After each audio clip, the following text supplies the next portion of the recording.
அடுத்த கொஸ்டின் பாருங்க. 2 பகடைகள் உருட்டப்படும் போது கிடைக்கும் எண்களின் கூடுதல் 1ற்கு சமமாக அப்படின்னா 2 பகடைகள் உருட்டப்படும் போது மினிமம் வேல்யூ பார்த்தீங்கன்னா 1 1. அதோட கூட்டுத்தொகை 2ஆ தான் இருக்குமே தவிர 1 வரதுக்கான சான்ஸே கிடையாது.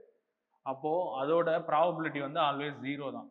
2ன்னு வரவே வராது. சம் 1 + 1 தான் வரும். இது ரெண்டுத்தையும் கூட்டோம்னா 2 தான் வருமே தவிர 1 வர்றதுக்கான பாசிபிலிட்டி இல்லை. So probability 0. நெக்ஸ்ட் வந்து 4 சம் வந்து 4 வர்றதுக்கான கூட்டுத்தொகை என்னன்னு கேட்குறாங்க. சம் வந்து 4 வர்றதுக்கு என்னென்ன வரும் பார்த்தீங்கன்னா 1, 3, 2, 2, 3, 1. ஸோ இது 3 தான் ப்ராபபிலிட்டி இருக்கும்.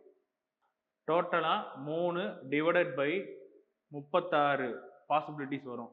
அதுதான் கிளாஸ்லேயே சொல்லியிருக்கேன். 6 பவர் n ஃபார்முலா. n வந்து 2 பகடைகள்னும் போது 6 ஸ்கொயரு. ஸோ 36.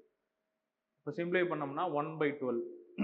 அந்த விதத்தில் ஆப்ஷன் ஏ 0 1/12.